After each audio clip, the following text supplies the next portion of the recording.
Hey, buddy. All right. So, hello to everyone.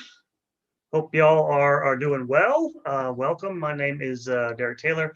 If you are just getting in here, I have muted everybody in the chat. Which I'll do. I'll unmute you guys at the end of the lecture, and then you guys can ask whatever questions you like. I'll give you the lecture, about an hour or so, and then you can ask whatever you like. A couple of things before I get into the lecture itself.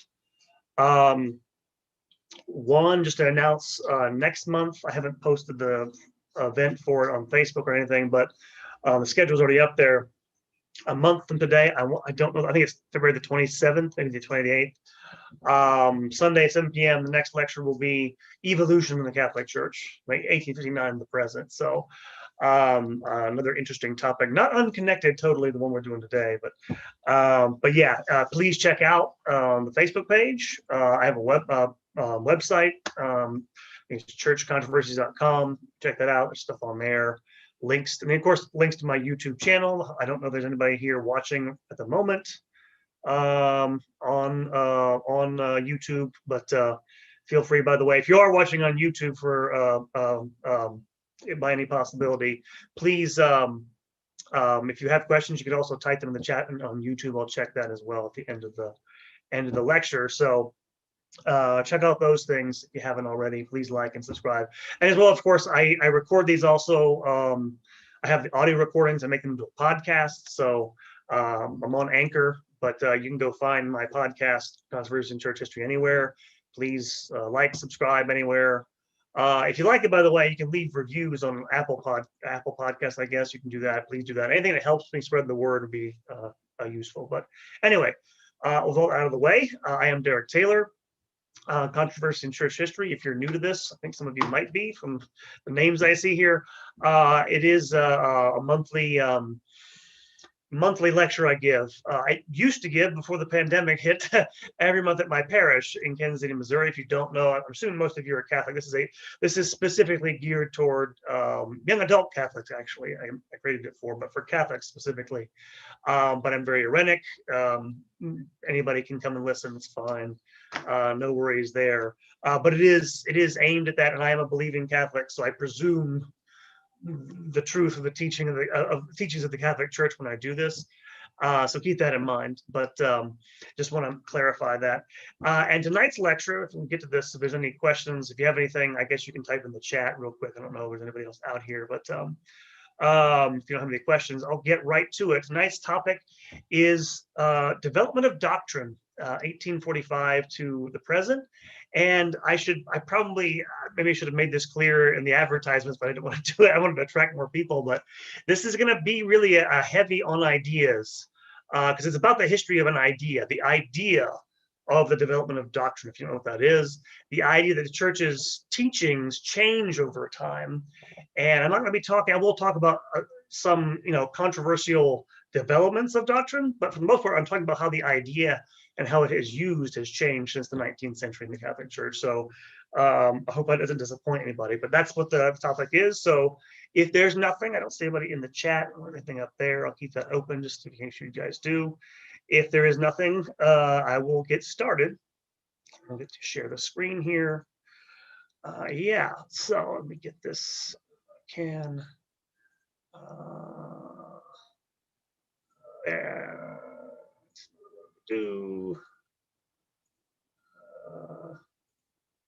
How do I? There we go. All right. Development of Doctrine, 1845 to the present. And a couple of things, background terms, stuff like this to talk about.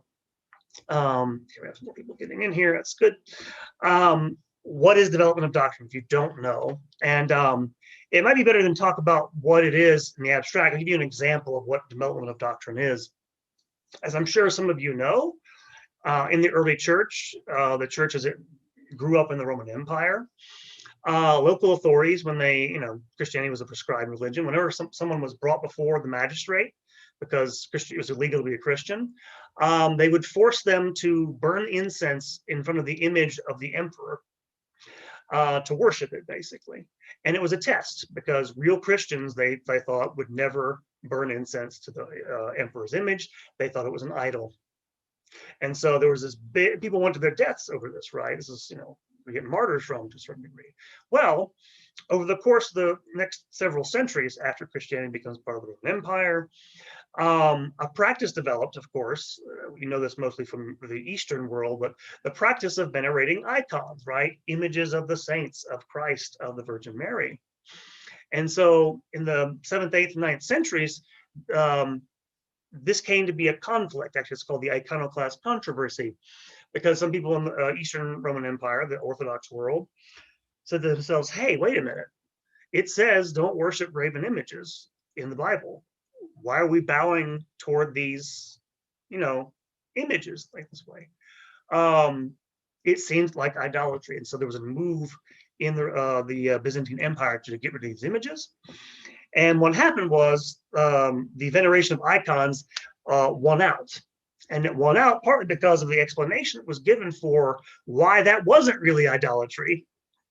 And the reasoning comes from John of Damascus, an early church father, who basically explained that because of Christ's incarnation, because the eternal God, the second person of the Trinity, became man and joined himself to a human form, which is made of matter, he elevated its dignity.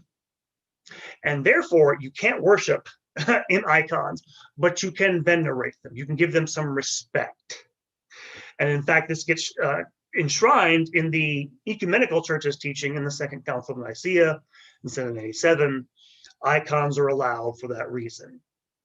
And so what that's an illustration of is a change from an implicit understanding of Revelation to an explicit one.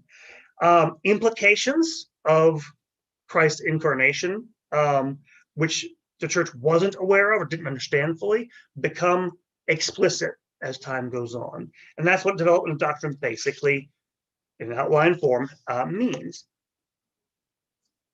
Now, the reason why this lecture starts in 1845, I just gave that example from the early church, is that after the 7th, 8th, and 9th centuries, the church was aware of these sorts of developments. 4th, 5th, 6th centuries during the great crises over Arian controversies, the Christological controversies over the nature of Christ's human and divine nature in the 5th century.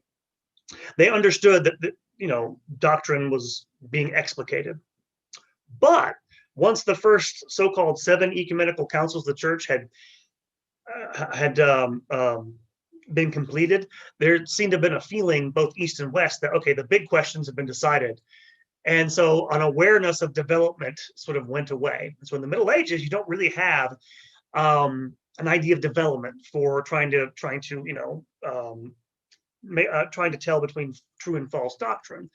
What most people go on from that early period onward is when they want to decide between true and false doctrine is the so-called Vincentian canon. If you know what this is, Saint Vincent of Lérins was a writer of the 5th century, 4th or 5th century, I can't remember. Yeah, 5th century. Wrote a work in which he basically said the way to tell between true and false doctrine is if it is something that has been taught everywhere, always, by all people within the church, or by all legitimate teachers in the church. It was sort of rough, like in little areas, like 1 or 2 sentences, the phrase. It's a little more nuanced than that in his actual writings, but it became a shorthand for basically, as long as it's old, as long as it has antiquities, goes back to the fathers, the Bible, as long as it's been, constantly taught, then you can be sure it's true or false doctrine. This comes to be a problem after the Reformation, because all of a sudden, of course, you have, the Reformation kind of has to do with history, because what the Protestants basically allege is that Rome corrupted doctrine, either through neglect or through, just pure wickedness. And they develop a sort of apologetic idea of what history is. History is the falling away from true doctrine in the, you name the date, early church, Middle Ages, and its rescue by the reformers in the 16th century. And so you have really intense development of church history after the Reformation in the 16th and 17th centuries. Protestant, Catholic going back in polemical ways, try to find, prove their position. But for the most part, you don't until the 19th century get a renewed awareness of development of doctrine. Because again, my point is basically people thought doctrine had never changed. It had always been the same without any sort of development. That it all been, put it another way, it had always been explicit, all the doctrines that are binding on the faithful, right? It's only in the 19th century that comes to the fore. And so that's what this lecture is about, is to say, how does that happen? How does it affect us in the Catholic Church here? And I should mention, I'm not going to mention Protestantism. There is a history, by the way, of ideas of doctrinal development in the Protestant world. It's a whole separate issue. I was going to include some stuff, but there's too much stuff to talk about just in the Catholic world. So, but that's where this eventually comes from, because as we're going to see, the idea of developmental doctrine was not really a worked out theory. It's more of an apologetic tool, actually, developed by, if you don't know where I'm going with this, John Henry Newman, to rebut these charges of corruption in history by Protestants. And as you see later on, be applied into, apologetic concerns to the non-Catholic, non-Christian world as well. But that is where it comes from, ultimately, the impetus for this over the long haul. Now, why does this come about in the 19th century? We're going to talk about John Henry Newman because his theory is the one that everybody refers to. But he is not unique in that. He did not invent the idea of development in general, either as an intellectual concept or anything else. In fact, when he's writing in the early 19th century, the 1840s, it is already a widespread concept in Western Europe, Western civilization. And in fact, this is mostly due to a reaction against Enlightenment ideals of rationality, Enlightenment ideas of progress. I won't go into this too much detail, but something about the Enlightenment, they tend to think of, history is progressing, you're breaking the past, the light of reason allows people to move on from the past and stuff like this. And so romantic thinkers, a variety of them, and not just reacting to that, reacting to the overemphasis on rationality and reason of Enlightenment thinkers, will take this is what Romanticism basically is in intellectual and cultural and artistic terms. They will emphasize, instead of sort of Enlightenment ideas of like, take Karl Marx, for example, the idea that history moves in very easily identifiable progressive economic stages. That's an Enlightenment theory of history or development. What the Romantics will propose in opposition to this is ideas of organic development. Society is not a machine that sort of gets updated over time, progresses in stages. It's an organic living organism that grows over time, like a tree or something, from a seed up into a big, big mustard seed to a tree, right? And that's a biblical metaphor. Romantic thinkers tend to be very nostalgic for the past. They want to find a connection to the deep past in a lot of these thinkers. And there's a bunch of this in the air. My point, this is the big point takeaway. This is a common currency in terms of intellectual thought in the early 19th century, among a lot of different thinkers, and not just John Newman. And in particular, he has read, and at least absorbed something from two different sources on this before him. One is the work of Johann Adam Möller, who was a German Jesuit who in the 1820s and 30s was a professor at the University of Tübingen in Germany. It's sometimes referred to as the Tübingen School of German theology, because it is very, very invested in historical theology and doing history. And Möller is the first person I'm aware of to articulate a theory of doctrinal development. And I can't remember the name of the work. He actually publishes several works, by the way, in dialogue, by the way, with Protestants. He's also writing in a similar vein that Newman is, with apologetics in mind. He's trying to, again, rebut Protestant criticisms that the church has corrupted doctrine over time. And he is the one who basically first, and again, if I can't remember the name of the book, you can Google his name and find it, but he wrote a work in which he basically argued that the church's teaching grew over time, and that developed from this explicit unconscious understanding to a more explicit conscious one, under the guidance of the church's authority. He's one of the first people I know of who makes the papacy a part of this idea, or at least the magisterium of the papacy most eminently, as the sort of determining authority of what's a true and true or false development. And so he connects those two things. And so Newman definitely knew about Muller's work. We're not really sure how much he read of it. He definitely read at least some of it. He was also familiar with the work of certain thinkers that sometimes are lumped together under the Counter Enlightenment. And these are thinkers who, they're mostly political thinkers, who reject a lot of the modern, again, you think Jean-Jacques Rousseau, people like that, who reject things like human rights, equality. They reject democracy. They're for throne and altar arrangements. They're for the political power of the church. And some of them are pretty interesting. The most interesting one of these thinkers, by the way, is a man named Joseph de Maistre, who was a French writer who worked after the revolution. He left most of his life at the court of Naples, the king of Naples in Italy. But he, again, he wrote several works on religion in addition to his political works. But his theory, and this is something that's common to these thinkers, is that society is not a contract. It's a living organism, which is connected, hierarchically, and ordained that way by God. That's the other thing, is that de Maistre takes the idea that hierarchy is something that's built into nature. But he also says that, again, society is not a contract. It's not some sort of explicitly written agreement. It's the product of unconscious development over time. It grows up from practices that are basically latent. They become later on. They get more explicit structures and stuff like this. The only reason I mentioned Joseph de Maistre, by the way, who's a fascinating thinker, is that Newman will mention him in his essay on development of doctrine in the introduction. Muller and de Maistre are the two ones he mentioned. So he's aware of this idea. And then finally, the other thing that goes into this idea of development, I mentioned, I was going to briefly mention Protestantism, is that the creation of the modern historical profession is happening at the same time in the 19th century, both in a secular sense, the establishment of history departments in universities, but also in terms of Protestant scholarship on the Bible. Modern biblical and theological scholarship with its modern methods is almost wholly the product of German Protestantism. And they take a very, very, they're the ones who invent the, ever heard the term so-called historical critical method, which just means treating the Bible, treating, church doctrines, treating church dogmas as merely historical documents, as merely historical evidence, as if they were not divinely inspired.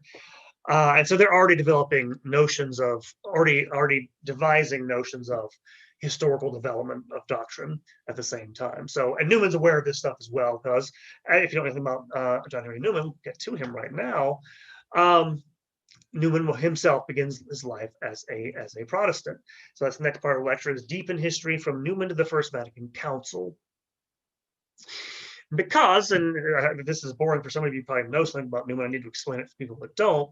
And this, by the way, is the image of John Henry Newman from 1844.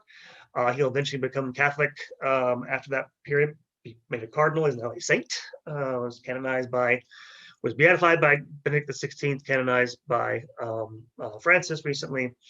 That's him the year before he publishes his great work on development of doctrine. Now, a couple of things to note about him is that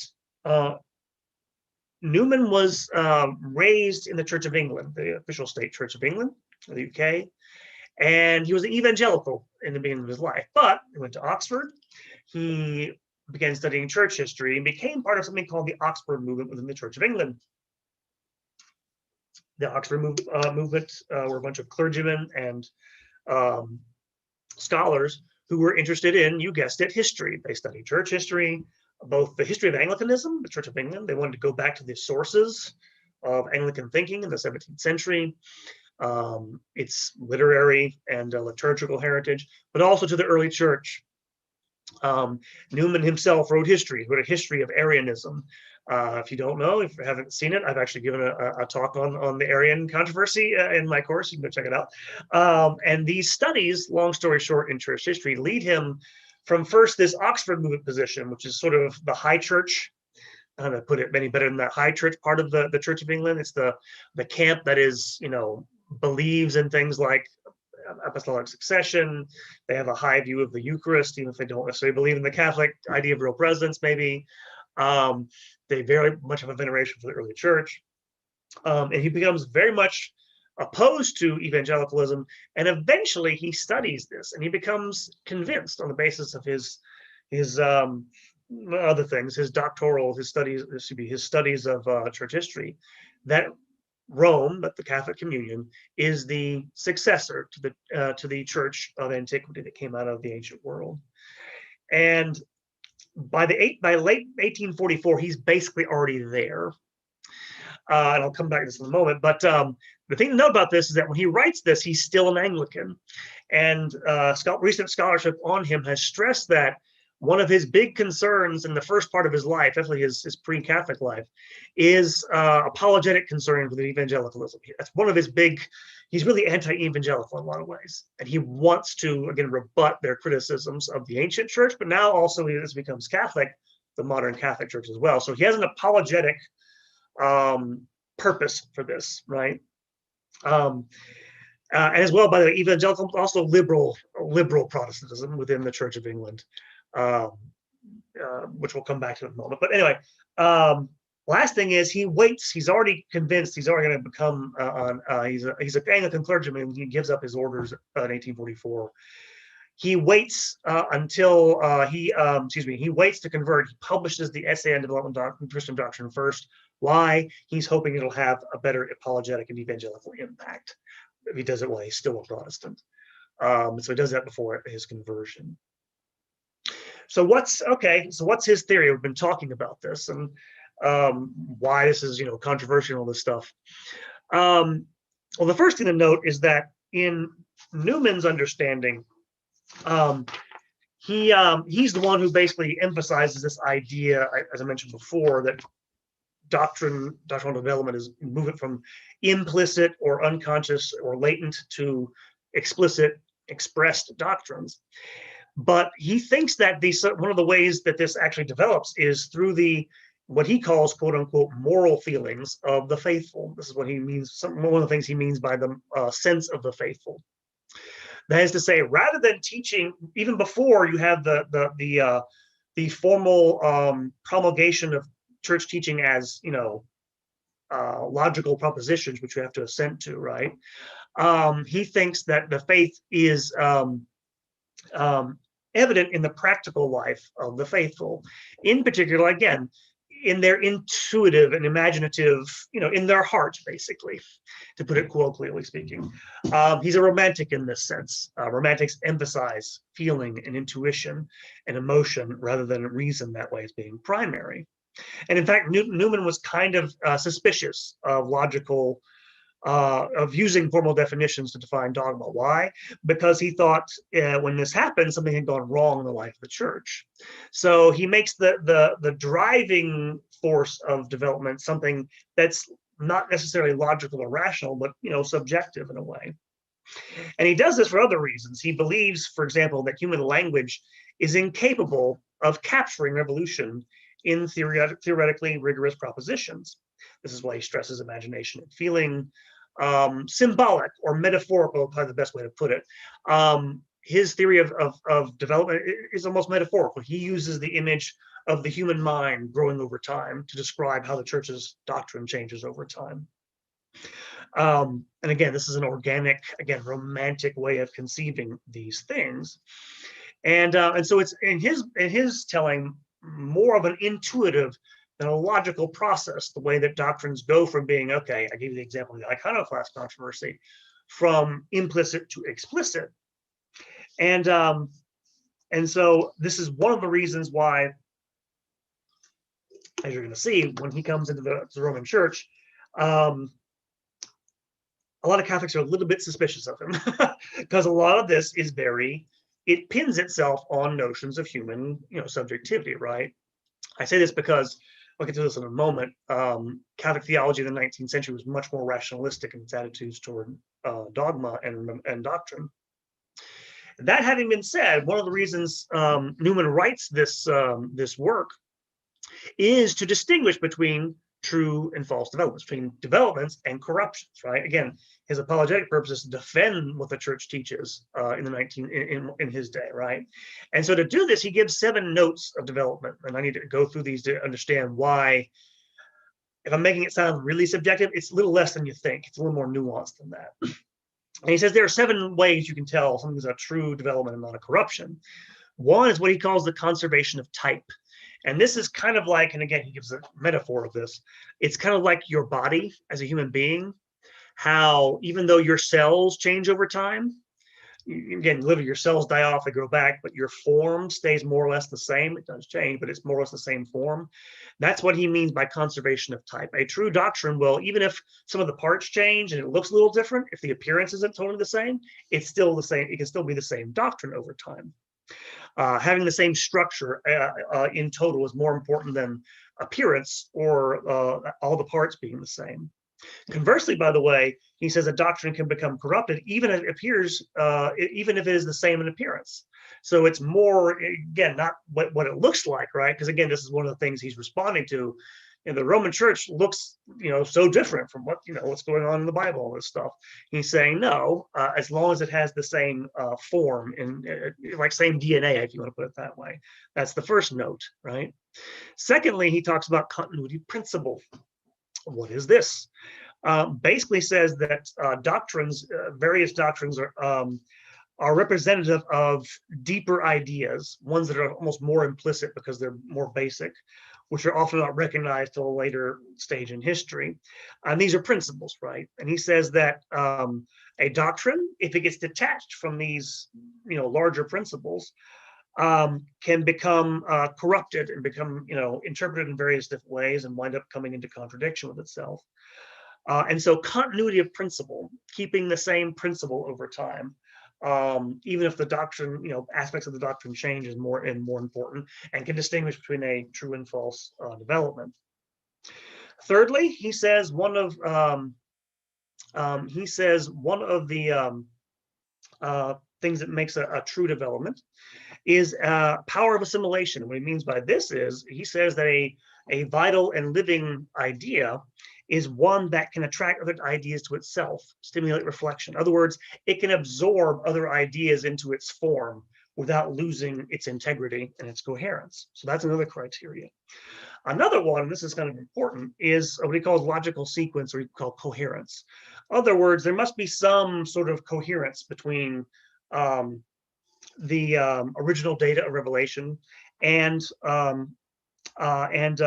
conclusions of theologians. In other words, they can't look totally exactly opposite, totally different. It can't be totally opposed to each other. It's also the case that you can judge doctrines by their consequences or their fruits. If a doctrine leads to good moral outcomes, it is probably a true doctrine. Does it? It's probably false. Fifth, he says anticipation of the future is also one of these. That is to say, a true development can sort of, in its early stages, when it's still vaguely or only partially made explicit, can point to, if you like, subsequent developments. And so the coherence between those two things gives you the idea, okay, it's productive of future true developments. So that's another sign. Other note is what he calls conservative action upon the past. And it's basically what it sounds like.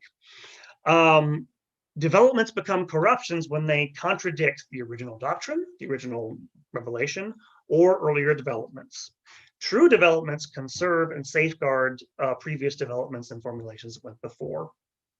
In other words, and this is something he doesn't come out and say because he's not a scholastic thinker, he adheres to the principle of non-contradiction. It can't contradict logically previous statements and eradicate them. For Newman, once the church has determined that a particular development is a true one, it's permanent and binding and doesn't go away, right?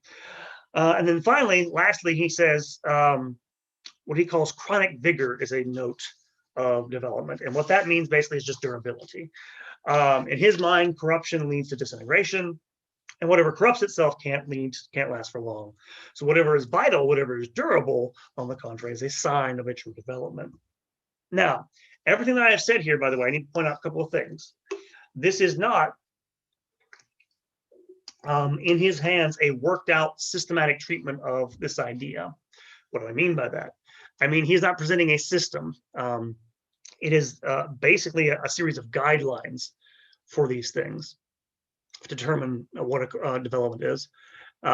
Newman is in some ways a very conventional British empiricist, which means he's suspicious of big abstract system building projects like scholasticism or Thomism, which we'll get to in a moment. And so he's not really trying to put this on a real strict philosophical basis, his idea. It's just a matter of, for him, probabilities, right? This is a probabilistic series of probabilistic arguments he's making in support of, again, more a work of apologetics almost than, say, a work of, again, rigorous philosophy. But that, in essence, is his theory. So when he becomes Catholic, the next question is, how is this received at Rome?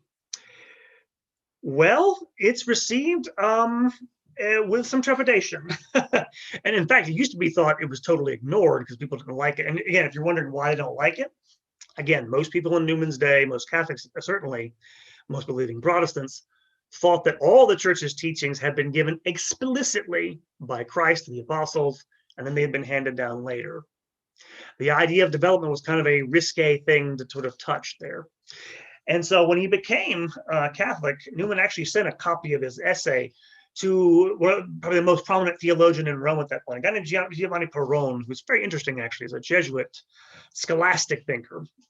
And just to give you an idea, some comparison of what I'm talking about here, Perrone had his own theory of doctrinal development. And by the way, they actually they wrote a series of letters back and forth talking about this.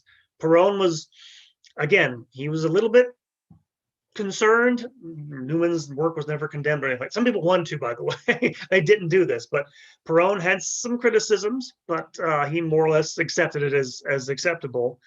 To give you what a different idea looks like here, Perrone's one of the foremost examples of the so-called Roman school of the 19th century. He's a Roman theologian, based in Rome, but just to give you an idea of what differences between Newman and his ideas of doctrinal development. Perrone thought that development occurred not because of the nature of revelation itself, not because revelation was implicit and made explicit, but merely because of the contingent facts of history. What I mean by that is he thought that the sum total revelation was not given to all the apostles equally, but was dispersed among them, and therefore among all the successor churches of the ancient world. So how does doctrine develop if you believe that? Well, according to Perrone, it develops when bishops from across the world from those churches are brought together, and they have what amounts to the premises of a logical doctrine in Revelation, and for which they logically deduce the doctrine in propositional form. In other words, this is a sort of logical theory of development. Instead of it being something that develops out of the feelings of the faithful over time, organically from implicit to explicit, it's something authorities draw almost like a syllogism, right? You get the premises, you get the major premise, minor premise, then the middle term, then the conclusion or whatever. It's a much different way of looking at things, but it's kind of interesting, but it gives you a sense of one of the reasons why there was concern about this. It's a much more logic-based, much more intellectual in terms of how it happens in the human mind, but idea of development. And for a long time, Rome will be very, very, very, have a lot of trepidation about the subjectivity of Newman's theory. Nonetheless, there is some evidence that it did have influence on Rome. In particular, there's a recent scholar, I think his name's Michael Shea, wrote a book on this. It used to be thought it didn't have the impact. There's some evidence, apparently, that they did draw some inspiration in Rome from Newman when they defined the dogma of the Immaculate Conception in 1854. I won't go over this in detail. I gave a lecture on this too. You can find it on my YouTube channel, I think. But the Immaculate Conception is a perfect example of, the dogma itself doesn't contradict anything in the Bible or the early patristic authors, but it's really hard to find any explicit statements about Mary's Immaculate Conception before the 6th century or so. In other words, it's like a test case for Newman. And in fact, one of the rationales that Pius IX had for proclaiming this dogma was the faithful and their worship and their devotion to the Immaculate Conception. And he also, by the way, went and consulted bishops throughout the world, the Catholic world. So, and there's some evidence maybe they were thinking in Newman's terms a little bit. They didn't admit this out loud if they did, but it's possible there as well. Having said all that, another example of development where something's not totally explicit, but then the church later makes it a little more explicit, happens, of course, at the First Vatican Council, which I've also given a lecture on. If you want to go look at it. This is, of course, the council that defines the dogma of papal infallibility, which, again, you can find plenty about the papal authority before the year 1000, the first millennium. Even some statements that may sound like he has some sort of authority. It looks very different, the exercise of papal authority and the claims after 1000. I've talked about this before. And in fact, Newman was opposed to defining it, by the way. He accepted it. He embraced it afterwards. But as I'll get to in a moment, there was a real debate about this, especially outside of ecclesiastical circles. But the point about this is that, in fact,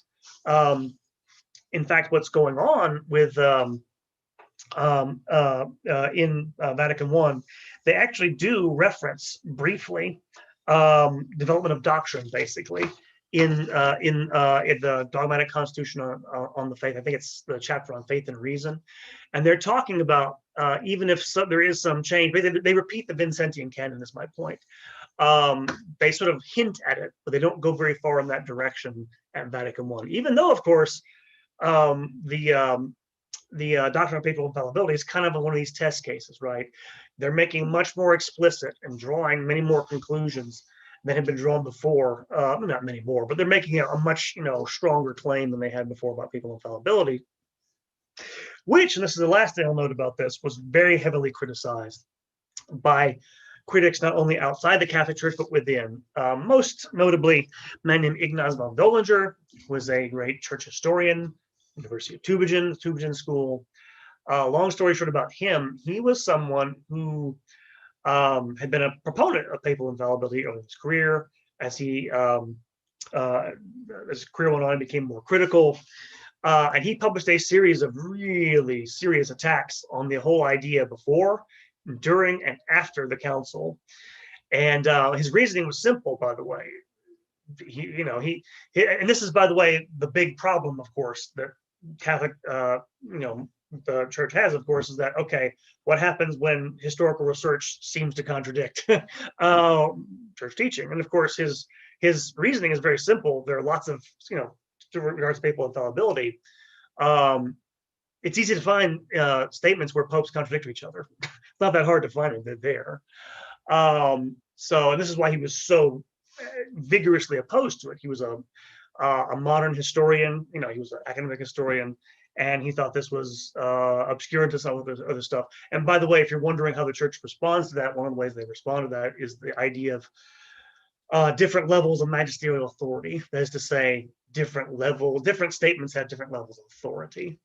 That's the idea of the magisterium and its levels of authority, which they developed, by the way, around about the same time all this is going on, which is a whole another subject. I can't get into it, but the point is, von Dollinger's criticism gets him excommunicated by his bishop in Germany because he refuses to accept the dogma of infallibility, and he dies excommunicate. But his case is a sort of harbinger of things to come, because especially among circles of educated people, there's growing concern about where modern history is going versus what the church is teaching, which brings us to the next phase of the lecture. Development in the doc, because after 1890 or so, up through first few years before the Second Vatican Council, this is probably the whole idea of development is going to come into disrepute for reasons that will become obvious in a second. First thing to note here is that apologetic imperative that we saw in Newman towards Protestants becomes much more urgent toward the secular world. There's a lot of heavy criticism to Vatican I all across Europe, all across the educated world. In England, the Prime Minister, William Gladstone, who's an evangelical, writes a pamphlet attacking the dogma and attacking Newman. Newman has to respond to him, actually, which he does. And in Germany, the promulgation of papal infallibility is one of the drivers of the so-called Kulturkampf. The Kulturkampf is the attempt, basically, of the German state to more or less take control of Catholic institutions, of education, of all sorts of things. And the reason why was the doctrine of papal infallibility made it seem like papal authority was a rival to the German state. This is 19th century, nationalism is a big thing. And real knockdown, drag out fight. And the result of it is, by the way, in Germany, if you don't know this, Catholics sort of withdrew in Germany into their own institutions after this was over in the 1770s, late 1770s. They kind of kept themselves aloof from public life, into their own schools, into their own intellectual journals, stuff like this.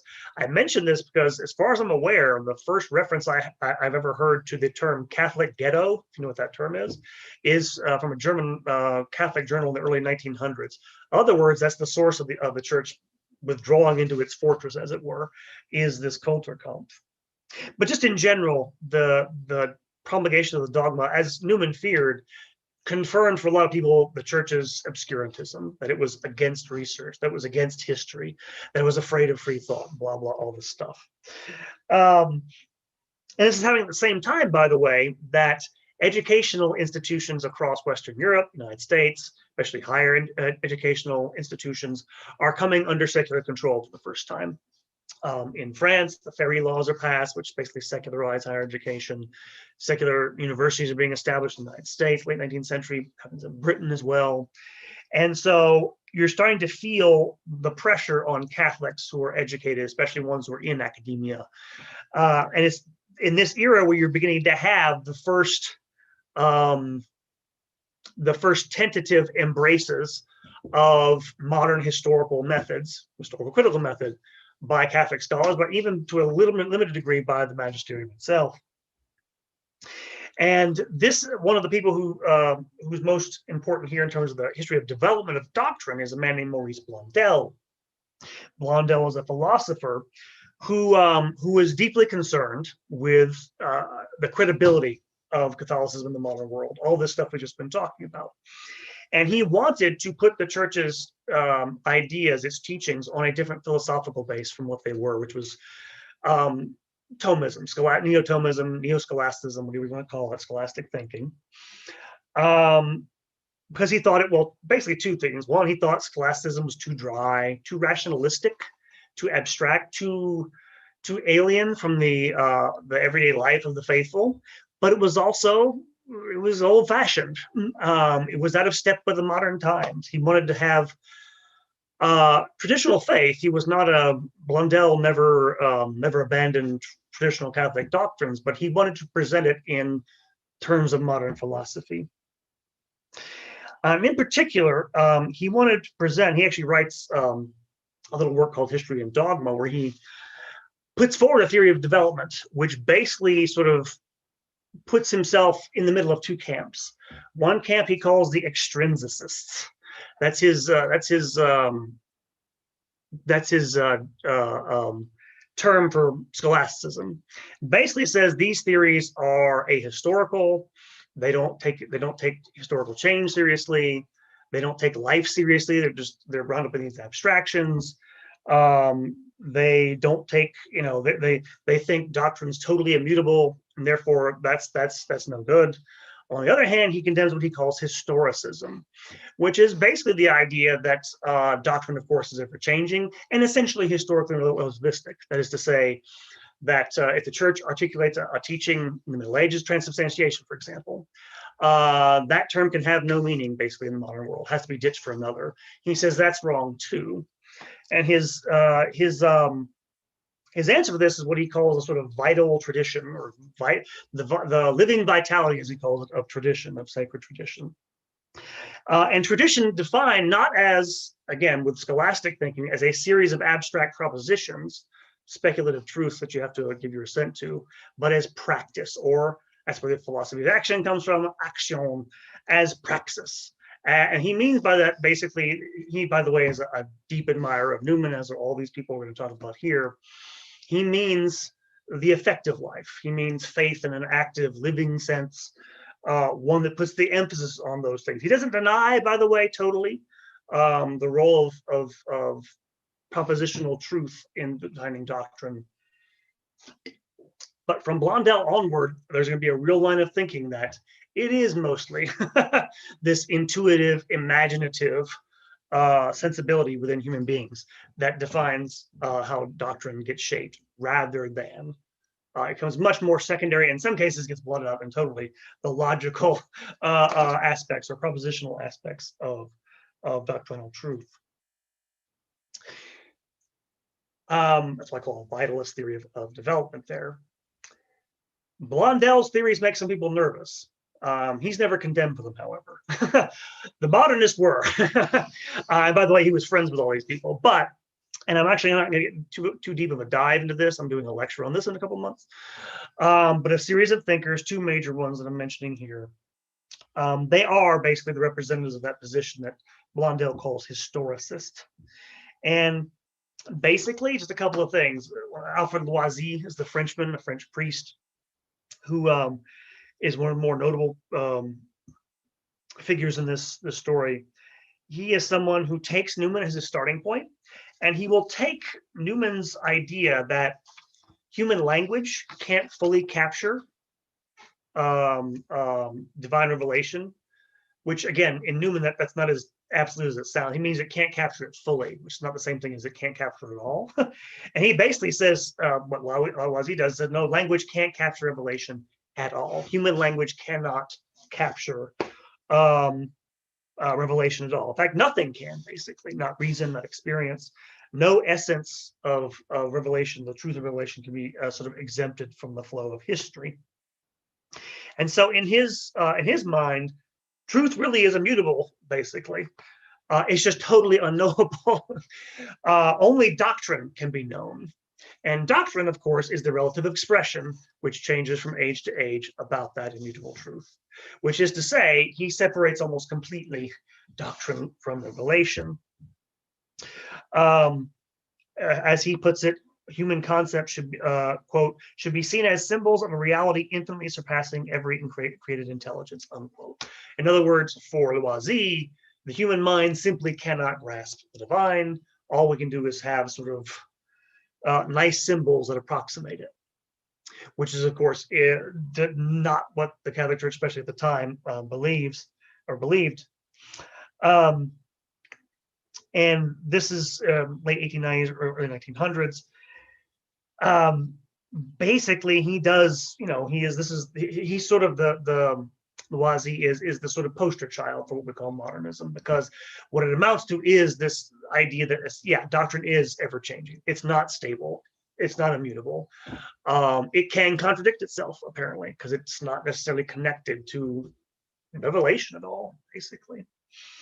And in fact, he tries to write a book, by the way, explaining his position, called The Gospel in the Church in 1903.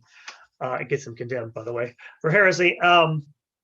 And in fact, he seems to suggest that doctrines that have no implicit or explicit warrant in the gospel or earlier tradition can be legitimate developments. And so he basically abandons all of those nuances in Newman that sort of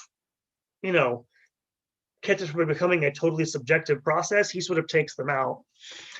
And although one of the things to note about Loisy, I've been mentioning all this stuff about apologetics, he always insisted that he was writing apologetics and not doing necessarily theology. He claimed that he was writing for an audience of Protestants and non-believers, which is very interesting. And this is also something that gets into the work of George Tiro, is another one. These modernists, he also basically has a complete separation of theology from revelation. Again, for him, like for Loisy, revelation is something so unique, so unchanging. It simply doesn't have anything to do with doctrine or theology, and hence there is no developmental doctrine for the mature Tyrrell in his way of thinking. Also because in his mind, Christ didn't reveal a series of truths in propositional form. What he revealed was a way of life, kind of like Buddhism. So one could only experience this and not express it propositionally. So it's basically this sort of combination of agnosticism, historicism, all these sort of historical relativism that basically makes doctrine a complete sort of ever-changing thing in their hands, which is what gets their theories condemned in 1907. A couple of documents, Lamentabili Sane and then Pascendi Greggi Dominis, are issued by the Vatican, and they condemn, I think, 13 propositions. They don't name Loisy or Tyrrell, but both of them are eventually excommunicated, and they die outside the church. But basically, I won't go into that. I'll get there. I'm going to save their actual stories for the future lecture. But this is a turning point, because for the next half century or so, the Rome is going to be really, really, really paranoid about anything that smacks of anything like this. And in fact, this is the nadir of Newman's reputation, by the way. He had been made a cardinal by Leo XIII. He died in the Church's good graces. And again, no one ever condemned him. And by the way, no one condemned Blondel either, if you're wondering. Blondel was actually, the Pope, Pius X, actually sent a message to him, because his ideas are kind of similar to the modernists, not nearly as historically relativist, assuring him he wasn't an intended target of this. But this was the nadir of Newman's reputation, and therefore of this idea of development, which frightened a lot of people, because they thought, hey, we're going to give into, like, we're going to become, it'll become this just sort of, it'll just dissolve into doctrine, will just dissolve into ever-changing cultural expressions or something like this. So leads to a real clampdown, by the way, pretty severe in many unfortunate ways on those ideas. Again, more on that later couple months. Now, there were responses to this, to modernism, by neo-scholastic thinkers, and some of them are interesting. I'm not going to go through names here. One of the things that all these modern thinkers we're going to talk about here tend to emphasize, again, some of them it's a categorical rejection of logical theories. Others, it's a sort of total diminution of their significance. The scholastics wanted to preserve the idea that they could draw logically, like, again, almost syllogistically, that's actual word, later doctrines from earlier ones. And they'll come up with some interesting ideas, actually. They don't all work, I think, on their own, but people like, there's a French thinker named Ambroise Gardet, writing in the aftermath of the modernist crisis in 1907. He proposed a theory of development, which he called, which he insisted on was actually what he called conceptual homogeneity in doctrinal development between revelation itself, Catholic dogmas, and Catholic theology. And basically what he says is that even though God condescended to human beings to subject himself to our history and the mental structures of human nature, he still says that human beings are capable of what he calls, quote unquote, absolute affirmations that can describe the reality of revelation in unconditional terms.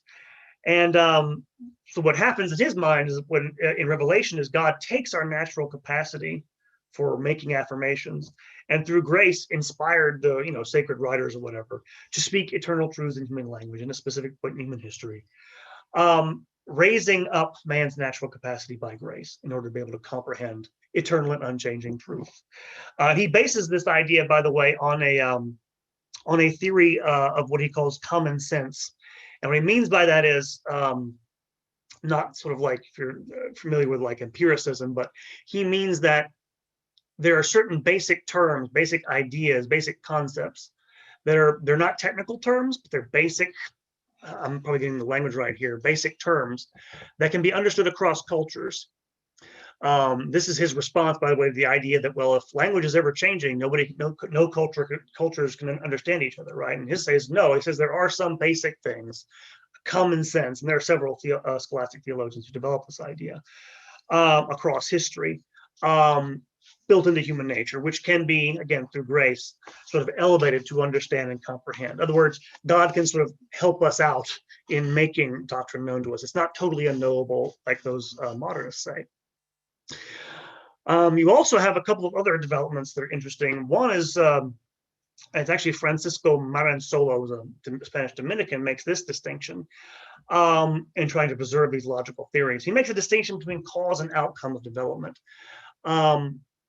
Maransolo accepts the idea, and I think you have to, by the way, the historical evidence is all in favor, is at least sometimes doctrinal developments are the result of non-rational factors, right? Development of, societal, things other than logical development, right?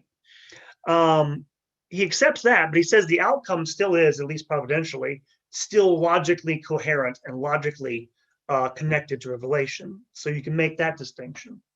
And then finally, a couple of thinkers, scholastic thinkers, do toy with the idea of trying to, again, grapple with this idea of subjectivity to a degree. One of them, a guy named Edgar Danis, was a Jesuit from Netherlands, I think, or no, Belgium, excuse me. Posited what he called an inclinatio fidei, an inclination of faith, an intuitive attraction to God, which he says is sort of like, again, it's a little bit like what Blondel is talking about. It's a sort of growing, a sort of awareness or attraction toward divine truth. And that basically, even when there is a logical connection, you still need to have this attraction to it, basically, that's put into you by God, essentially. And yet he still saves the logical part of scholastic theories by making a distinction between those theories that are, yes, they are, you can have a natural certainty of the development from explicit to implicit to explicit, through logical means on the basis of reason. But there's other ones that are merely probable, right? Other developments where, it's not clear that it's totally implicit, and yet you can have this supernatural character imprinted onto your, I guess by God, by grace, again, that it wouldn't otherwise possess. And again, the example he gives, the Immaculate Conception, right? Where it's not exactly clear that it's explicit in the, original date of revelation, but it's closely related, it's not contradictory, and there's this powerful sense among the faithful of being attracted to it. And so he tries to preserve some of this. I say this because these neo-scholastic responses, I think, deserve more attention than they get, actually. But they don't just lay down and die, and they're not really, but they are trying to preserve some connection of intellection and reason in all this. And we'll show why in a moment. Doing okay on time. All right. One of the turning points for the development of doctrine is the debate over the so-called Nouvelle Theologie following World War II. And this is a debate which is special. And it's special because it's mostly French. I won't go into all the details here. This might be the subject for another lecture, but there's a serious debate following World War II from a couple of years, 1946, 48, 50, 1950, between mostly a group of Jesuits at Fourier in France, a few Dominicans from a place called Sauchois in Belgium, against an older group of scholastic theologians. And they're arguing about a lot of things. Actually, they're arguing over the nature of theology itself. But one of the things they fall out over is the notion of doctrinal development. Because again, most of these scholastic thinkers are very wary of anything subjective. Those ones that I just mentioned before are kind of the exceptions. A younger group of theologians following the war basically tried to sort of pick a fight in some ways with their elders by sort of going back to and picking up on some of those modernist themes, actually. A couple of articles were published in 1946 in, I won't go through the journal's names, which made some racy claims, which basically reintroduced the idea that, well, they introduced a distinction between truth and its historical expressions, right? Remember, that was a key thing with the modernists, right? Truth is one thing, doctrinal expression is another. Where these thinkers, and by the way, the term Nouvelle Theologie was a slur thrown against them by their by their Dominican opponents who didn't like it. New meaning it wasn't scholastic. That's what they didn't like about it. Basically saying that theology needed to change with the times. I'll give you two examples of this because it's really important to kind of flash this out. Article by Jean Donielu, who was a big name after Vatican II, but he wrote an article called "Contemporary Trends in I think it's Theological Thought." Anyway, this is a quotation from the work, giving a sense of what they were arguing for. This is Daniel, quote, "If present theological thought roots itself once more in the solid and nourishing soil of the Bible, the Fathers, and the liturgy," and by the way, that was one of the goals of these Nouvelle theologians. They wanted to emphasize history, the history of the church, but they also wanted to emphasize in terms of development, contingency, and subjectivity. They also wanted to go back to the Bible and to the Fathers. Sorry, I stopped in the middle of the quotation, but I had to put that in there. And he continues, "Still, in order to be a living theology, it will also have to enrich itself by contact with contemporary thought. And the temptation here would be the laziness that makes us take the vestment of truth for the truth itself. And because the words of Christ do not pass away, it would persuade us to dispense ourselves from modifying the forms in which we must express them." End quote. The other major expression of this idea, and by the way, the distinction they're making, by the way, is between revelation, divine truth, which is immutable, and its expressions, forms, they're never very consistent on the terms, which are subject to history, contingency, subjectivity. I'll give you another quotation. This is from a man named Bouillard, Henry Bouillard, who wrote a book in 1946, which is actually the thing that sets all this off. It's called Grace and Conversion in Aquinas, and mostly it has nothing to do with this, but at the end of the book, he has a little like epilogue where he basically goes whole hog in form of, it really goes at the heart of into a sort of historicist view of doctrinal development. I'll quote him here, quote, he's talking about change here. Yeah, here's some people here, if you could. Yeah, please mute yourself. I'm hearing some noise in the background if you haven't already. Thank you. Yeah, let me read it. It says, "When the mind evolves," this is Bouillard, "an immutable truth cannot be maintained except thanks to a simultaneous and correlative evolution of all its notions, which maintain among themselves the same relation. A theology that is not current would be a false theology," unquote. Basically, he says that you can change the underlying concepts of the church's dogmas, which it uses to define dogmas, without losing the meaning of it. And the example he gives of this, Bouillard, is the idea of formal cause, which is an Aristotelian idea, which goes back to Aristotle, which was used in the Council of Trent's definition on the church's teaching on justification, right? Remember Council of Trent was replying to Protestants on the justification question. And so this is what set off Reginald Garrigou-Lagrange, who was the great scholastic theologian of the age. He wrote an article called "Where is the New Theology Going?" And he basically accused them of being modernists. And I say that because that was a really touchy subject at that point. Accusing somebody of modernism could get them condemned as a heretic. And so, but he was horrified by this idea, because what the upshot of those quotations suggest is they wanted to put the church's theory of doctrinal development, but also its theology as a whole, on a different philosophical footing from scholasticism. And this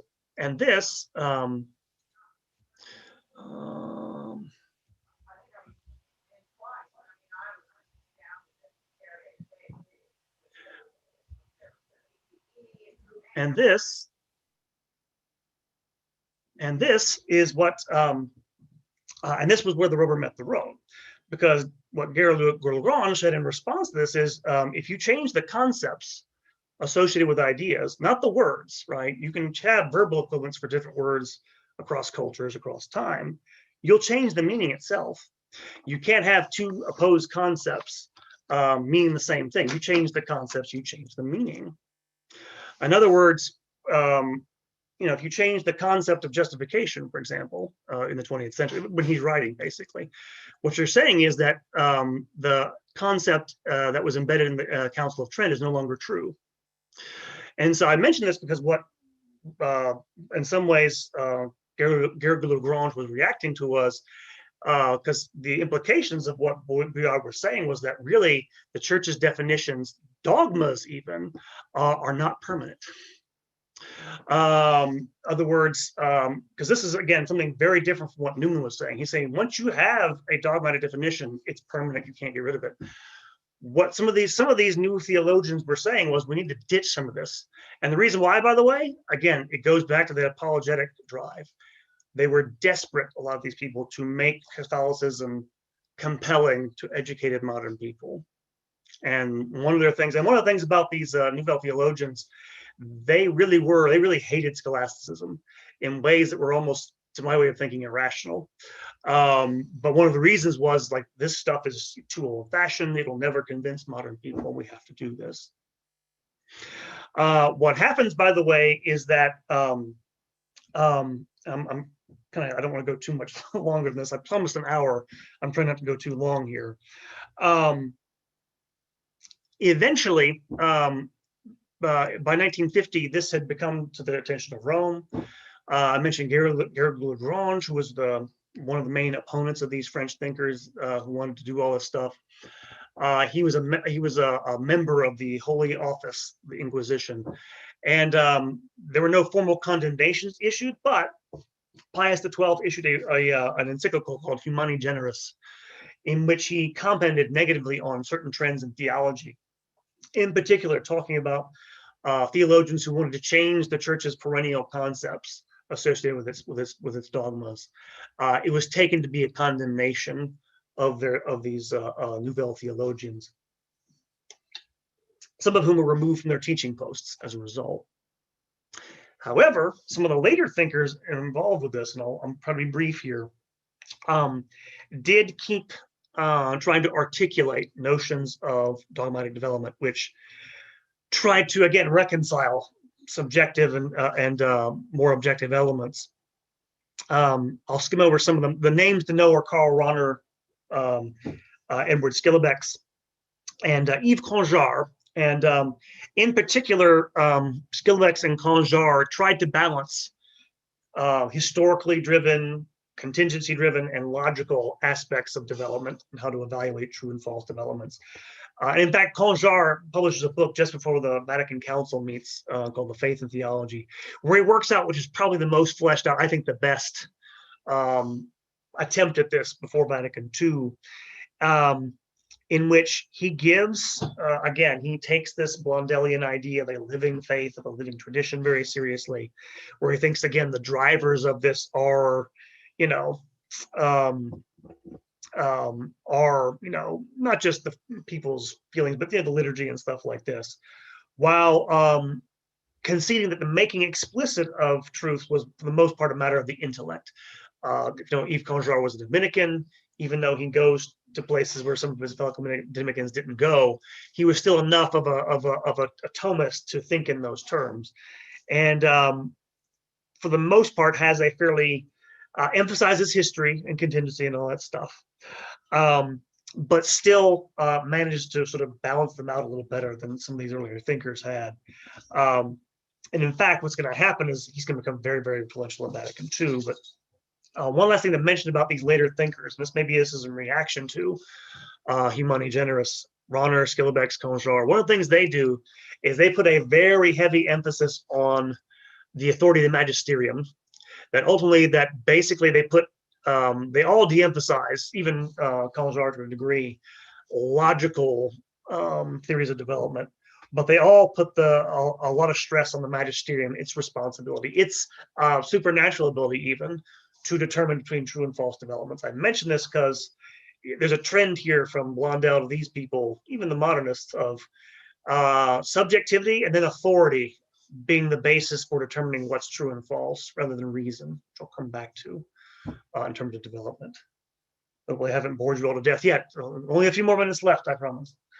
Let me go here. Which brings us up to the present and Vatican II. Vatican II and the crisis of doctrine, because this is where things kind of shift and in major ways.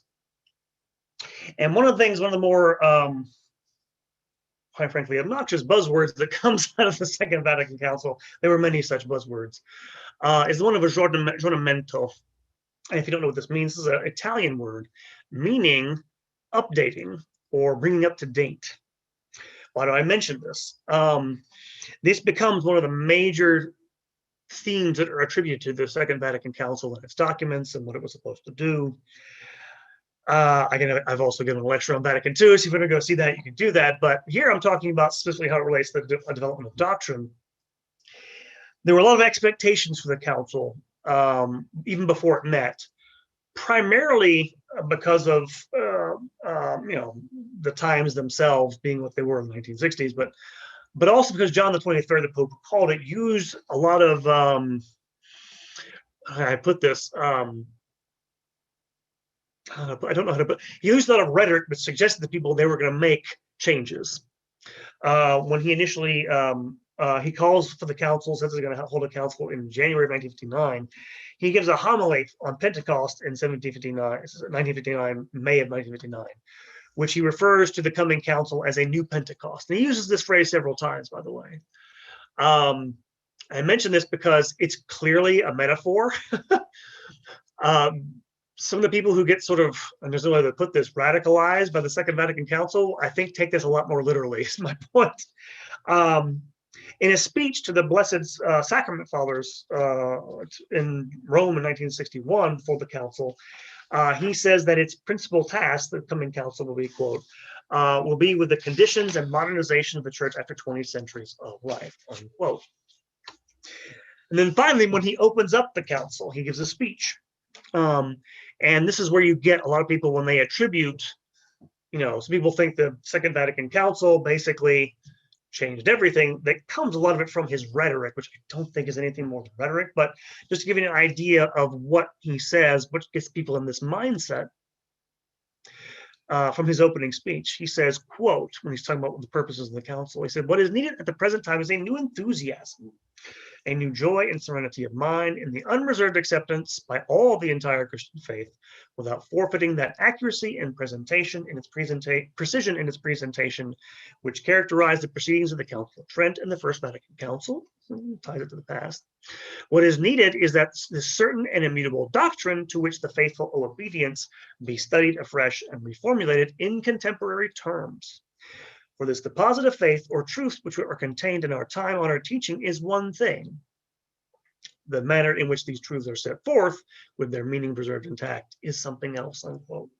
And if you didn't catch it, by the way, that's him embracing the Nouvelle theologians' idea of separating expression from truth.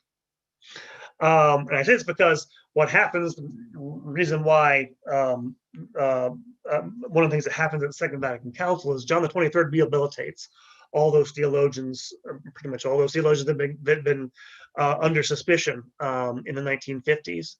And above all, Yves Conjour is vital in terms of what comes out of the council and its documents.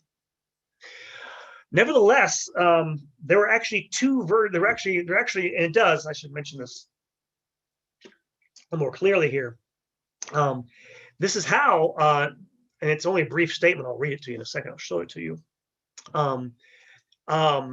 Development of doctrine gets into the documents of the Second Vatican Council. But one thing has been, before I read this, there actually was before the council started, commissions were set up to do drafts of things to be worked on at the council. And again, I've talked about this in the lecture, but all the initial drafts were thrown out and replaced by bishops who were being guided by people like Yves Conjour. But there was in the initial draft, a draft for defending intact deposit of faith, which has a whole section on development of doctrine, which again sounds a lot more like those Neoscholastic theories I mentioned, which was much more conservative, much more emphasized the logical aspects of development, is my point. And here, but they get thrown out. What's put in its place is Dei Verbum, and I want to I'm actually going to show you this and try to share this because it's pretty interesting. But when I have this here, maybe I don't have this here. Oh no, I have this in my notes. Sorry, my I'm going to share it. Okay, but this gets into Dei Verbum, which is the constitution. It's the boy. I can't remember the name, but Dei Verbum is one of the documents. Anyway, this is in section 8 or paragraph 8 of Dei Verbum, and this is its little commentary on development of doctrine. This tradition, it's talking about sacred tradition, which comes from the apostles, develops in the church with the help of the Holy Spirit. For there is a growth in the understanding of realities and the words which have been handed down. This happens through the contemplation and study made by believers who treasure these things in their hearts through a penetrating of those who have received, penetrating understanding of the spiritual realities which they experience, and through the preaching of those who have received through episcopal succession the sure gift of truth. For as the centuries succeed one another, the church constantly moves forward toward the fullness of divine truth until the words of God reach their complete fulfillment in her. Unquote. And that's basically all they have in Dei Verbum. But as you can see from what I've read, that's basically the idea of these Nouvelle theologians. That development happens because of penetrating understanding of the spiritual realities which they experience. That's kind of more subjective. And then through the preaching of those who receive the episcopal succession, authority of the church. And so that idea gets enshrined in the documents of the Second Vatican Council. So it wins out basically in ecclesiastical terms. Of course, what happens after that, and again, I'm not going to go through this into much detail, all hell breaks loose after the Vatican Council, because, as I've said elsewhere, again, The Spirit of Vatican II is actually the title of a book, which I recommend, by the way, by a very, very liberal Catholic, writing about liberal Catholics in the 1960s, how they took Vatican II and what it meant. And what it meant for these progressive Catholic types was the past is gone. Vatican II means we've gotten rid of the past. That's not what the documents say. It doesn't matter. That's what they took it to mean. And in fact, they embraced an obsession with the future, if you want to put it in those terms. They abandoned any sort of theory that saw legitimate developments as binding in favor of doctrinal development as an open-ended process in which the people of God, presumably theologians and priests who were on board with this stuff, could reshape the church's teachings with an eye toward the future. And so you have theories of development, which are really theories of complete break with the past, theories of rupture, if you want to use that phrase, become the norm in the academy. As far as I'm aware, I don't keep up that much anymore with academic theology. There emerges a real quick split between where theologians want to go. And this is, by the way, a very important point to note.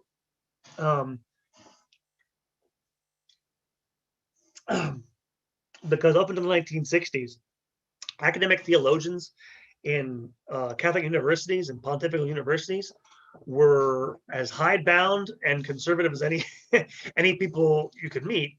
In fact, I mentioned John Henry Newman after the First Vatican Council had to respond to people's criticisms of the doctrine of papal infallibility, right? Well, what's going to prevent people from the Pope from becoming a tyrant or just doing things on his own authority willy-nilly?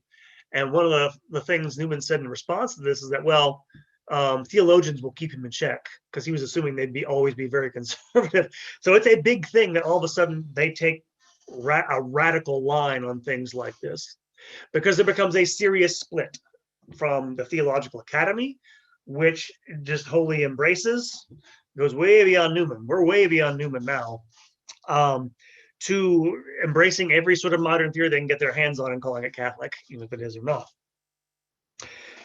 At the same time, however, in the decades following this, the magisterium still does search for a more balanced view of development.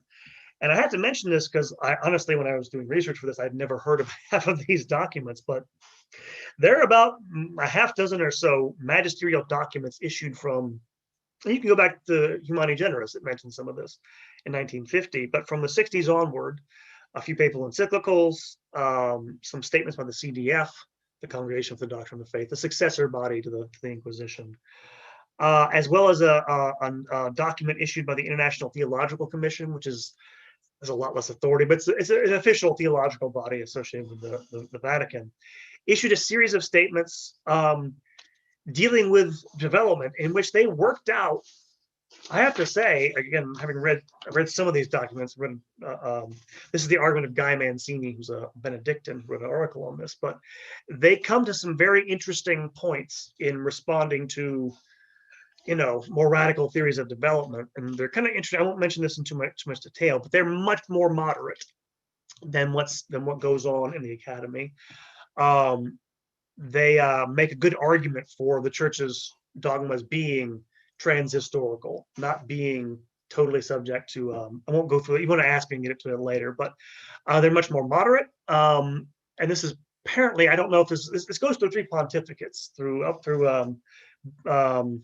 from Paul VI up to John Paul II. The last of these documents issued in 1998. My point is, you have an attempt to create some balance and stability in this doctrine, how it's used. And then, of course, Francis became Pope and everything became unbalanced. Because what happens, of course, with Francis, he has invoked several times, at least a couple times I know of, the idea of doctrinal development to justify changes to church teaching. The 2 most obvious ones. The first one is his changes to the Catechism of the Catholic Church on the death penalty. And if you don't know, the church basically up until the 20th century has always seen the death penalty as being legitimate. There have been Catholic thinkers in the past who, may have been imposed in practice, but they all basically recognized that in principle it was a legitimate form of punishment. Of course, in the 20th century, especially in the 1960s, you had a lot of thinkers, especially in Europe, turning sour on this, want to say that it's, John Paul II, of course, said that it was no longer necessary. That's a prudential judgment, basically, where he says it's, society has grown and changed, so it's not needed for deterrence purposes. John Paul II still admitted that it was, in principle, still a legitimate thing. Whereas Francis had the catechism changed to say that the death penalty is no longer is inadmissible, whatever that means, in Catholic thought. The current head of the CDF, I think it's Francis Ladaria. Ladaria is his last name. Anyways, Spanish guy, wrote in the letter accompanying this change that this was a legitimate development of doctrine, but gave no explanation whatsoever of how it was or how this development occurred or anything else. Francis himself has talked about how the conditions of modern society no longer require the death penalty, which would be a prudential judgment. But he has also basically come out and said that it's contrary to human dignity and that it's basically always wrong, right? Like absolutely in every situation, just like, say, abortion has been taken to be in Catholic thinking. That first explanation, and again, he says contradictory things all the time, so that first explanation is consonant with Catholic teaching, as it's been more or less unbroken. The second one is not. The second explanation contradicts it. He's also invoked this a second time, just a few months ago, actually, where he, and this is a change in canon law and not necessarily in doctrinal terms, but he has admitted women to minor orders. And minor orders, this is confusing. They were basically done away with after Vatican II, but they're kind of still there for some reason, and they've always been limited to men. He has now changed canon law to allow women to take minor orders. Minor orders are a non-ordained form of ministry. Long story. He invoked in the letter announcing this is a development of doctrine. No explanation whatsoever. It is because the authority of the church says so, according to Francis. So you have from now development occurring apparently with no reference, no rationality for it, basically whatsoever. Okay, we're almost done. I promise I won't hold you much longer than this. A few conclusions about this whole, again, it may seem kind of disconnected. Just a few trends I've noticed when I went through all this stuff. You go back to Newman. Note how the idea of development of doctrine began as an apologetic tool, right? To explain what the church teaches to people who didn't believe it. Protestants, non-believers. What's changed, of course, if you didn't notice it going through all this, is that it's no longer something directed toward people outside the church. It's directed at the church itself. Instead of being used to explain what the church teaches, it's being used to determine what the church teaches, at least by the more radical exponents of where this has gone. And so that's a huge shift, obviously, right? Over the time frame. Definitely not what Newman intended. When he came up with the idea, or his idea anyway. One other thing I'd notice is that all these theories I've talked about, not Newman, he's different, but the ones who are successors to him in some regards, even the scholastics who didn't really like him all that much, Blondel, the modernists, the Nouvelle theologians, there are two things they leave out when I think of how doctrine actually develops. One is that other than Newman, none of them spend a whole lot of time trying to determine what a corruption is.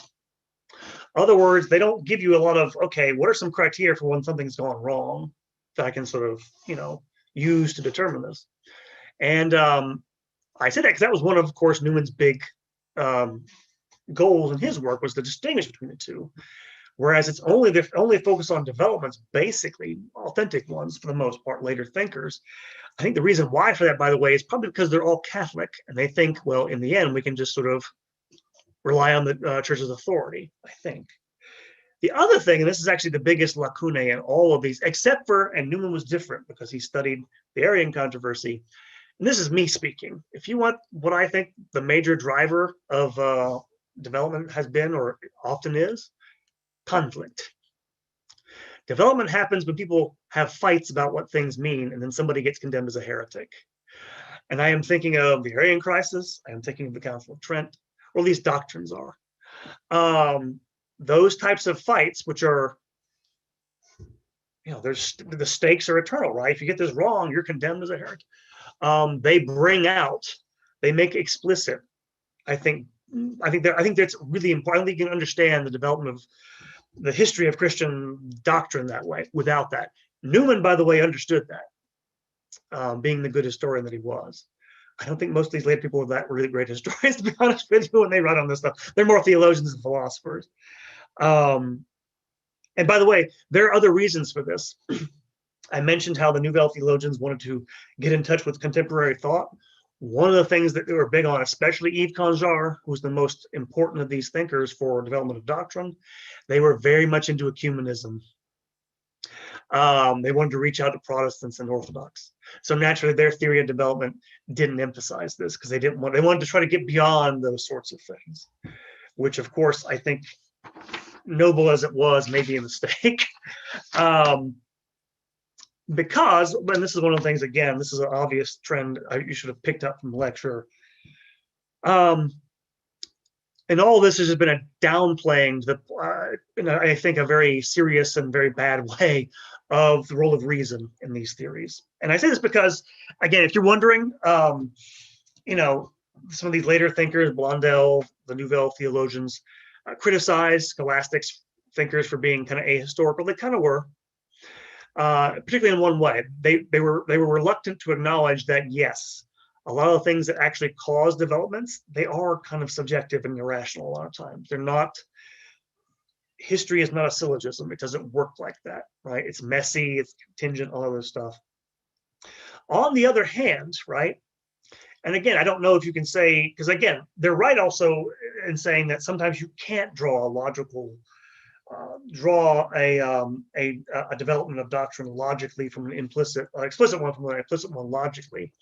However, and this is again something that's in Newman, it's very nuanced. It's very, it's very easy to lose sight of these nuances. Logic is important for I think, for determining what is not a development. In other words, its purpose is negative. It's to say, okay, this contradicts, can't do it. This contradicts Revelation, can't do it.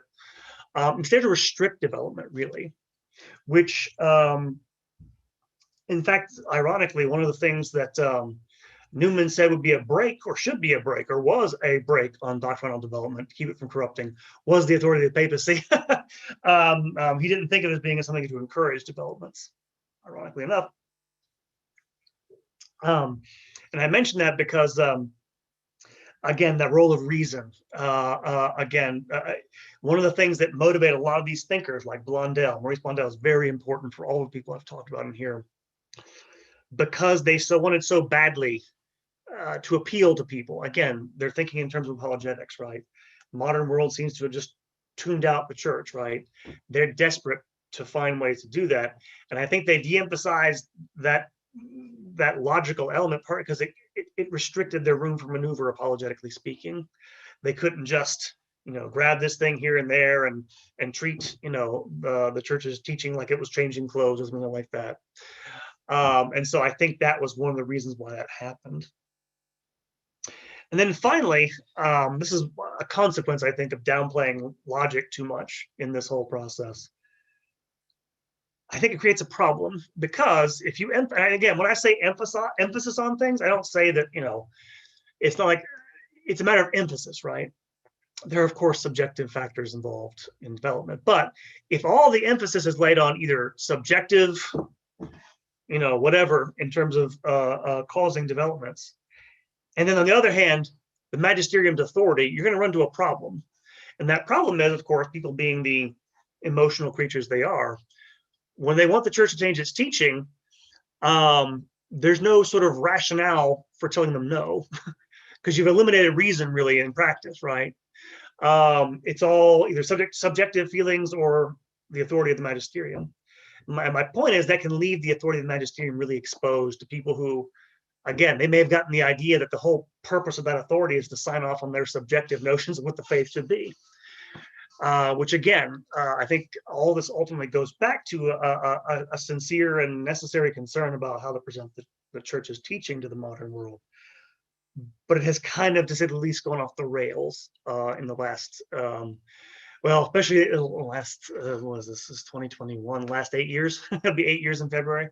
Definitely gone off the rails since then. But even within academic theology, it's just, there's no way I think you can square a lot of those radical theories with anything like Catholicism or even Christianity. I think they'll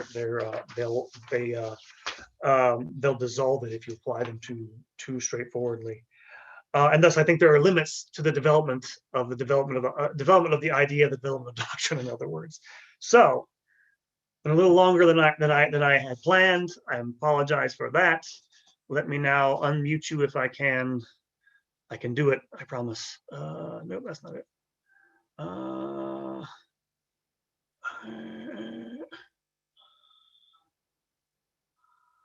on for a second. Here. How do I get this? Yeah, you should be able to. Hold on for 1 second. Yes. Okay, you can unmute yourselves now. Questions, comments, problems. If we were in person, you could throw tomatoes at me, but you do it totally. So, questions? I'll also check the chat real quick here on YouTube as well. Oh wow! I confess, there's someone on YouTube who has a Hebrew name there. I'm a secular historian by training. I don't really know what the Göttingen circle is, but I'll look it up. I promise. So, yeah. Any questions for you guys who are on Zoom here? I'll check. I'll hang around for a little while and see. Again, if you aren't all asleep after listening to all of that. Yeah, questions. You should be able to unmute yourselves, by the way, if you want to. I got one, Derek. Sure, go ahead. It seems like from what I read from most of the lecture, development of doctrine is almost like a lens for Newman that you could look back at different proclamations, kind of make sense of how like things kind of unwind. Looking at like some of the stuff you mentioned from Pope Francis recently, they kind of almost cite development of doctrine as a means to explain the teaching. Have you seen any similar instances like that in any other situation where they cite development of doctrine as more of like a explanation? Well, I mean, that's the thing is like I hate that. I think in Pope Francis's case, it's an excuse. to try to Right. do things he shouldn't do. To be honest with you, I think he goes as far as he can without coming out and saying, "I'm just changing the teaching." Um, Not totally. Again, one of the things about this, Brian, is I'm doing all that I can in a month to prepare for this, but other than Newman, I have not seen anyone, and I mean anyone, devote an entire book-length treatment to the idea of development. Not a major figure anyway. You see some people have sections of their books, like Conjar had a book where he treats it a chapter. Gardet has a book where he treats a chapter on it. As far as I can tell, the last big brain, if you want to put it that way, who put an entire book's worth of effort into trying to determine this sort of thing was Newman. It's kind of funny when you think about it. There hasn't been, in some ways, there hasn't been a lot of. I mean, there have been some developments. That's why I was kind of interested when I did the research here. You know, and back to your point, by the way, your question about explaining the church's teaching, or you do need that idea, by the way, to explain it, because the church is so old. It's existed in so many times and places and cultures. It's going to look different. It's going to look like there are total contradictions in what it's taught. And hey, and maybe in non-binding ways, there have been contradictions, all right, maybe on a lower magisterial level, but what it's become in the hands of some people is an excuse to make changes you shouldn't make and can't make. That's the problem. There are some people who are using that, obviously, they don't really care about doctrine. They just want the church to change this or that teaching. And I find it to be, I don't know if Francis is one of them, but I know a lot of people who are use that phrase. They either don't know what they're talking about, or using it very cynically, to be honest. But there's no getting around. There's no getting around that you need the doctrine, because there's no getting around the fact that it has developed. It's not as if some parts of it are perfectly have been consistent over time, but there has been, historical research has to be taken into account, right? It doesn't have to determine our doctrine, but I don't think you can do without something like that doctrine now anyway. Does that answer your question? Yeah, that helps. Thank you. Yeah. Yeah, I know. I have teacher syndrome, which means I overtalk. So I apologize if that's the case. Whoops, that's not what I'm looking for. Yeah, questions, comments, anybody else? Eric or Cardi, you're more than welcome to. You should be able to unmute yourselves at this point if you want to do that. I can hang around for a little while longer. About if you guys, I'm finished with the lecture. So if you guys want to take off, you can. I'll hang around for a few more minutes. See what questions, if anybody comes up on YouTube. Anybody? Eric or Cardi or Brian? Anybody else? Anything else you guys want to do? No? Okay. If there are no other questions, I want to thank everybody who has attended. I hope you guys, I hope it was worth it. You stuck around for an hour and a half. I hope it was really worth it. I hope you guys enjoy the rest of your day. Remember, next time, that's the last thing I forgot to mention here. Next time, we'll also be recording live next time on Zoom, but it will also no longer be in my apartment. I will be back. I'll be broadcasting live from Guardian Angels Parish in Kansas City, Missouri. So if you want to come out, I'll advertise that next time, but I should be again on site. So for all my Kansas City people who are listening here, if you want to come see me in person, you can do that next time. So I'm very excited. I want to see people. So that's all. Thank you guys for coming. See you next month on Evolution of the Catholic Church. Take care.